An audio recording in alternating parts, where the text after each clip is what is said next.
We pick up where the young pope left off. Lenny's in a coma, so we are going to vote on a new pope tonight. So stick around to find out who it is here on the New Pope After Show on AfterBuzz TV. I'm Maria Menounos, and you're tuned in to AfterBuzz TV, the ESPN of TV talk. Now, let the buzz begin. Oh my God, guys, we are back. What up? 3 years later. What for up? real. Can you believe that? I can't believe it's been 3 years. 3 years. Me and Al. Jess, oh my God, my guys. I miss my home girl right here. Yes, I shouldn't say the Lord's name in vain when I'm talking about the young pope / the new pope after show here on AfterBuzz.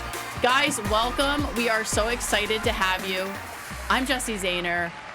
And I am here with my very favorite co-host. Here's your boy, Al G. Gragg. You know him from the Young Pope After Show, which we did 3 years ago. I can't believe it, yeah. This is the follow-up to that show, and he's also on the Viking After Show here. Yeah, so he's we an do alum that here tomorrow. at AfterBuzz. Yeah. So, and by the way, Jess has had a baby, ladies and gentlemen. Guys, this is a new mother right here. This is crazy. We covered the Young Pope 3 years ago, and we're back together to cover the new Pope. The new Pope. And in 3 years, like, I have a 2-year-old child now. Become It's a crazy. mom. Oh my gosh. So much has happened, but So I'm much. so glad to be back because not only has so much happened in the 3 years we've been gone to us, but also to everybody on the show. Oh man, it's crazy. We pick up and Lenny is in a coma. Yeah, I almost forgot that he had even had the heart attack. I had to go back and like catch up on the episodes. Yeah. So my whole thing is like, okay, what are they gonna do? And obviously we know the title kind of gives away. There's gonna be a new pope. But yeah, we pick up after that huge cliffhanger. Yeah. So just so you guys know where we're going with this, we're going to talk about kind of where we left off from the young pope. We're going to talk about what's happening now with the voting for the new pope, and then also see kind of how the new pope starts to handle things. So just like you said, we left off with the young pope. Lenny had a heart attack. We're seeing him in a coma, and he's going through a surgery to have a heart transplant. Right. And did you catch it that they were implanting like a heart of like a Muslim? Yeah, I remember the doctor said Yeah. that. Yeah, it was crazy. So, yeah, I totally forgot about, but what, like all of this, but what did you think about just the opening scenes with, there's just a lot going on and I have no idea what to think. And I'm I know my boy Al will know. Well, I love this show stylistically. Yes. We were just talking about it ahead of time. The creator, Paolo Sorrentino, he, in my opinion, he kind of takes this mirror at the papacy and he kind of like tilts it. So it's kind of a farce. It's kind of surreal. But the good thing about even things that are satirical, they're able to capture like those truths that are below the surface, just sometimes just shine a light on them in like a comical way. Yeah. So, so it's always been kind of a big music video. Totally. The opening, we show everybody like, praying for him, all of his thrones. They're basically like stands. He's got like the beehive or something out there. They all got his t-shirts and it's surreal because he's like a rock star now. Yes. That's the thing. He's the young, sexy pope with all these devoted followers. And I don't want to skip ahead, but then we get into the nuns and they're the sexy nuns. Yeah. And we get into their little music video. So I don't want to skip too far ahead. So I'll let you. No, let me you're know good. when you Tell want me. to get there. No, tell me All right, so, what you think about all of this because I don't even know like where to begin and what's going on. Yeah, with this. man. Visually, it was dynamic. We were both loving it. It's always had kind of like a music video feel. Totally. And so there's this really cool scene. When the nuns, they cut to the nuns, going about their day. So they show them waking up, and one's like picking up a cigarette, another one's putting on a perfume,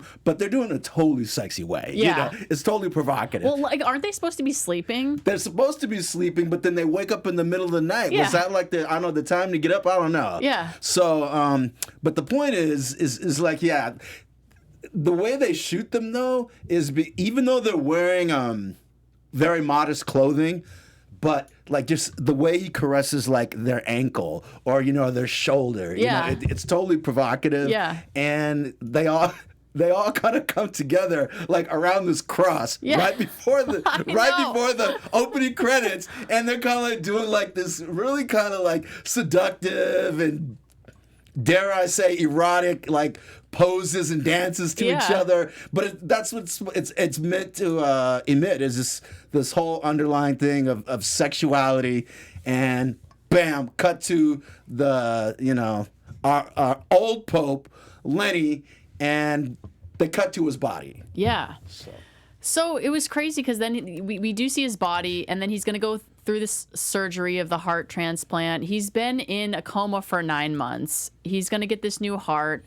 And everybody's outside praying. We see Esther from last season. She's oh my God, praying. Esther's his ride or die. Oh my like, gosh. And she's like tearing into what's his name, Vioello. Oh yeah, on that, like, she gets an interview with the news station. Yeah, and then like all this weird stuff happens, and then you see him like wake up in the middle of the surgery, and he gets up, but his chest is no longer open. Yeah, and he just like walks. He out. has this out of body experience. Yes. Exactly. Well, that's exactly what I thought. So I'm thinking he's having this out of body experience. He like walks up to the window and looks at them, and then they're looking back at him. So then I'm like, oh, he must be just dreaming, right? But then he like walks behind them and he's just sitting down watching them. Yeah, and he's like kind of like even like being coy and like flirting with them, like he blows somebody a kiss on the window. Yeah, like, that's his typical personality. Yeah, and he like winks and everything else. And then so I'm thinking like, I guess he must have passed away, because then everybody's saying, Esther's saying like, oh, I don't think it took. I don't think the new heart took. Right. And then everybody's like upset and everything. Right. So okay, now well, here's the thing. Okay, I was confused. Like, okay, did he die or is he just in limbo, in coma limbo? You think he's dead? No. So at this point of the show, I thought he was dead. Oh, okay. But yeah, my opinion has since changed. Yeah. So he's in coma limbo, but they're playing with our expectations. Is he going to live? Is he going to die? All that. Right, exactly. So I'm thinking he's like passed on at this point. And we get to Vioello, who is a huge character in last season, or not last season, but the young Pope, which is last season. But and he's talking to this new guy. Bauer is his name. And they're in Venice in a boat, and they're just talking about all kinds of things, because we basically know at this point they're going to have to vote for a new pope. Right. I mean, well, they're not. Yeah, that's kind of. And what's interesting, what comes out of the conversation too, is that we know Vioello, because he's always been power hungry. He would like to use this as a way to seize power and control for himself. But the advisor, I'm gonna call Bauer the consigliere, because that's what he's like. He's like a mafia's consigliere. He's like their advisor. He's like, yeah, but I don't know if that'd be a good idea. You guys got all these scandals, and the people hate you in the press, and everybody loves, Pope Pius the 13th. So really, the only thing is to do a new vote. Right. So and that's when they kind of come up with that scenario, and he kind of like, and that's kind of like the first instance that we see repeatedly of Vioello kind of like getting his larger ambitions kind of dashed down. Right. But what did you think? Did you think that he should be the Pope, or do you think that's a bad idea as well? I don't think first of all, Vioello, he's just too scandalous, to be Pope. Even not that Pope Pius isn't, kind of manipulative, but basically, I mean, we find out he's the guy. He says, "I know where all the bodies are." He knows all the crimes they committed. He's committed crimes that he's alluded to. So I'm glad that he didn't. I'm glad he didn't become Pope. I don't think he would have been a good Pope. It would have been scary to see with him with that much power. Right. So that's what happens next. Basically, after all of this, you kind of see him collect his little buddies, and he has like alliance with these guys. He wants to be voted in, and they have the conclave, is what you said that it's called when they vote.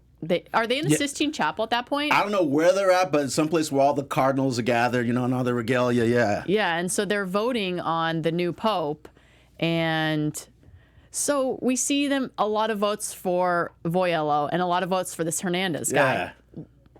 Do you remember Hernandez from last season? I remember the name, but it didn't occur to me what his role was last year. Okay, or the first season. So yeah, I'm like, is the name just common? Because I don't remember him. He looks exactly like Vioello. Yeah, and that's what they did even that say. intentionally. Yes, that's what they even say. Crazy. So I don't know if he was not around in the Young Pope. I don't recall. Maybe that's perfectly. Maybe you guys can help us out in the chat, because Hernandez is a common name. And was he a character in the first season? I don't know. Well, yeah, because it totally escaped me, but it was just totally ironic. But he's like he was kind of like a cooler version, and he was like, except, I don't have this little thing. Oh, yeah. Mole. Yes. People were clowning him because of his mole. He was trolling him. Like, the whole episode, he was getting trolled about this mole. Yeah, and that he's short. Yes. And so he couldn't be Pope because he was short. But people taking digs at him. Yeah. So I guess, like, in attempt to not get Hernandez voted in, because Vioello does not like Hernandez, they decide kind of to swing their votes towards Tommaso. Yeah, and I think it's also important to say why too, because as you alluded to, Vioello wasn't going to win. Right. He's just not a popular guy. You know, Hernandez was creeping up on him in the votes, and in order to stem this tide of either like Hernandez getting it or him just basically trying to blow up the election, you know, he's convinced by the other advisor, look, let's throw our weight behind somebody else. Right. Yeah. So they throw it behind Tommaso. Okay, here's the question. Yes. My whole thing, was that intentional that Tommaso won? Was he like I know they thought he was a rube and they could manipulate him. Yes. So here's the thing. So that was the backup plan. Yeah, at first I was like kind of confused because I'm like, where's this guy coming out of nowhere? Yeah. But then later they Tommaso actually kind of says it like, you thought you guys could like get me in because I'm a pushover basically. Right, and like you right. could manipulate me because I'm naive. Right. Yeah, and this is after like 35 rounds, they were saying that. Yeah. 35 rounds of votes, you know, Right. about this deadlock or Hernando's going to win it. And just FYI, I thought it was really cool, too. You cut to outside where everybody's waiting, all the Catholics are waiting on the results. There's tons of them just waiting to see Right. this is an important election, the new pope. And like, there's this thing they do with the smoke that comes out of the tower, Yeah. I guess. So when they release it at certain times, that tells you like the number of votes or whatever. Yeah. So they vote him in, and as soon as he's voted in, you can tell he's like really anxious and like super awkward and uncomfortable, right? Yeah, like, he was like a kid, like he didn't know what to do. Yeah, and he has to like go give this speech, and I'm like, what is wrong with this guy? Like, is he on drugs or something? Like, what is his deal? Imagine the most like inept and naive person, you Yes. know, being elected in this position. Like scared to death, like does not want to public speak in front of all these What do people. I say? But at the same Yeah. time, it's like you're the Pope, so just go up there and say something. He gets up there with this speech that Vioello obviously like wrote and is behind him, telling him just say it, just read off this thing. So he starts reading off it. He's really anxious, and this bird comes flying down and like scoop. Like, how does this happen?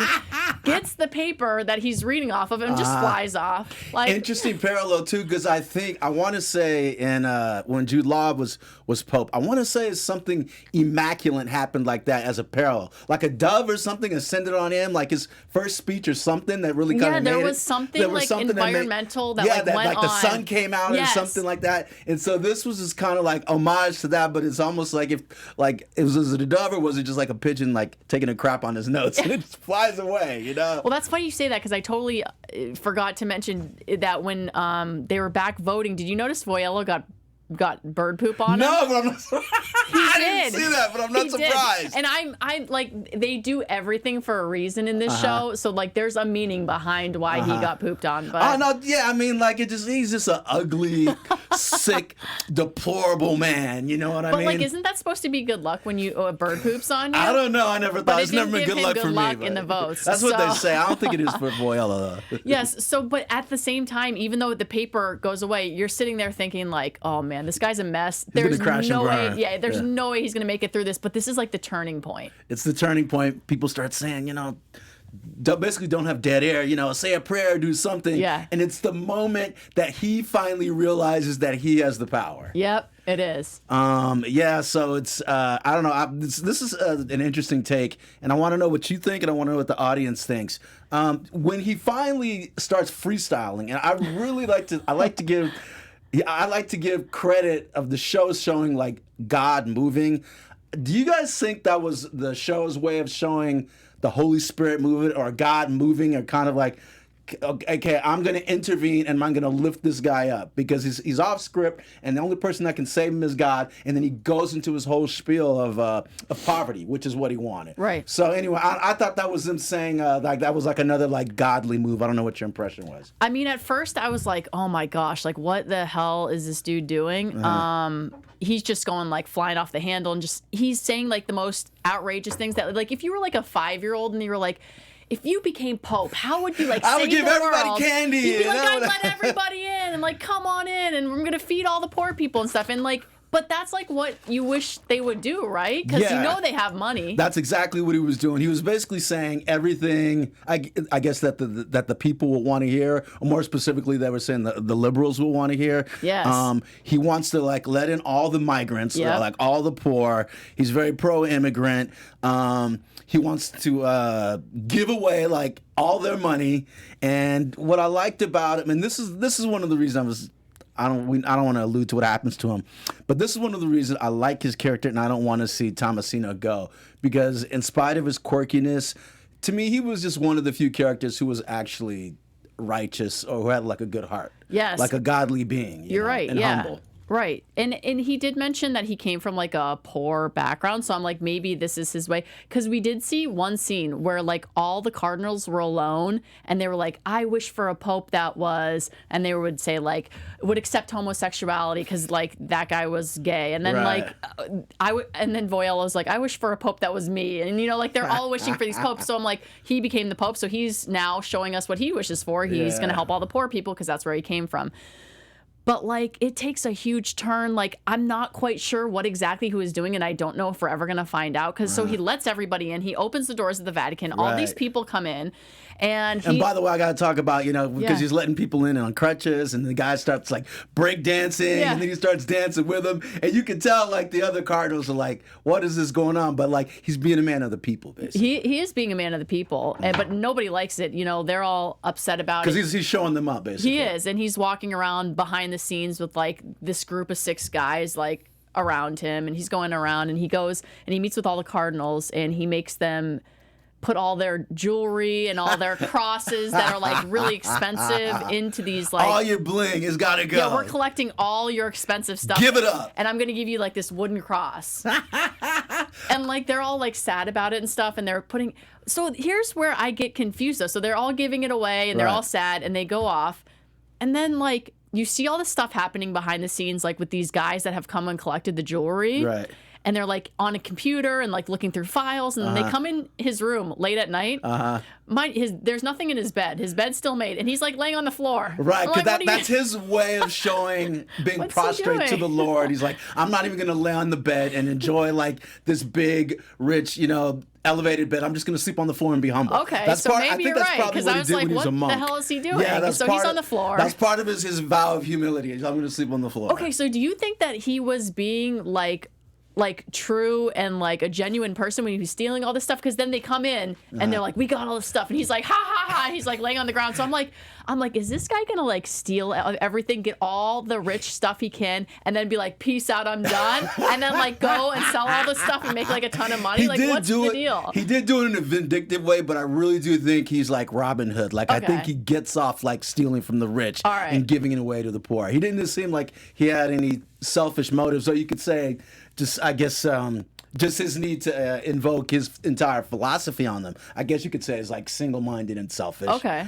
But and it's totally upending everything that's gone into like the pageantry of the Pope and the Vatican, and he's totally against us. He's like, I'm against all this privilege, all this rich stuff. We're no better than anybody else, and we need to get back to kind of like this vow of poverty. So, so it's obviously it pisses everybody off. It does. It makes everybody mad. So, like, everybody's mad. And we have this scene where he meets face-to-face with Vioello, and they're talking about things, and Vioello's basically, like, trying to threaten him and saying, like, you need to do this and this. And he's saying, you thought you could get me in here, and I was just going to be this, like, naive guy who you can manipulate, but my naivety, or however you say that, just, like, left. And... like, here I am, and this is what I'm doing, and you're gonna have to deal with it. You can't manipulate me. Right. And then Vioello says something about like, I know all the secrets, and he's like, I know all the secrets too. That was the part. That was a turning point, because usually I think that's when everybody buckles. Like, the minute you think, okay, Vioello, I'm about to circumvent you, I'm about to take you out, and he's like, well, I know all the secrets, implying that he probably has something on him and everybody. Right. But I love how he didn't buckle. He didn't. He was like, I have secrets too. God damn it. And that is exactly what we were talking about before we came on air. Is last season, he was the one that went to Lenny and was telling Lenny all the secrets of everybody. Right. Thank you for filling that in. Okay, so audience, if you guys, Tomasino is very important because he was kind of like Lenny's go-to guy. Yes. Because think about how powerful that guy is. If he's hearing all the other priests' confessions, think about all the stuff he knows. And, you can have an ethical argument about why by him actually revealing it to Jude Law's character. But I guess it plays a role in this politics, and it worked to his advantage at this point. Yeah. And speaking of, I keep calling him Tommaso. He even Tomasino? Yeah, Tomasino. Okay. Well, yeah, he calls him Tomasino. They call him Tommaso. But either way, he wants to be called Francis II. So right, remember, that's he right. told Vioello too. He wants to be called Francis II. So that's who we're talking about. So when Vioello realizes that he can't manipulate him anymore, he's basically like, we got to get him out of here. Yeah. Which we kind of like knew, right? Yeah, and here's the only mistake. Tell me what you think. I think that that Tomasino, the new Francis II, made is when you kind of telegraph your moves, because he's basically like, Vioello, you're out of here. I'm firing you. Oh, you're not gonna be a right, Cardinal. yeah. I'm gonna defrock you. You're gonna right. we're basically kicking you to the curb. And I feel like when you back somebody in a corner, then they can only come out fighting. So I feel like that was the turning point. Yep. Like it's almost like you can't even tell a guy like that what's gonna happen. You just gotta fire him and get rid of him. You're right. Because that was probably, they didn't show it, but I feel like that's the time he went around to kind of like, collect his power and work with the other fixer guy. Right. And, probably kind of like coalesce things behind scenes. But they didn't show it. Right. We're assuming this is all going on. Totally, because then you see him kind of like, I don't know where he is, but he's like in front of a door and it's like light on him, and you see him take one of his pills because he has heart problems. Yeah. And then next thing you know, So I was trying to figure out how they do it. So it was in the pill. They put it in one of his pills. I don't know if that's how he did it, because there is a point where Vioello says, "Why don't you go take another of your heart medication pills or something like that?" Good catch, Jess. And so I was like, oh, maybe they slipped something in there. I But think you nailed it right there.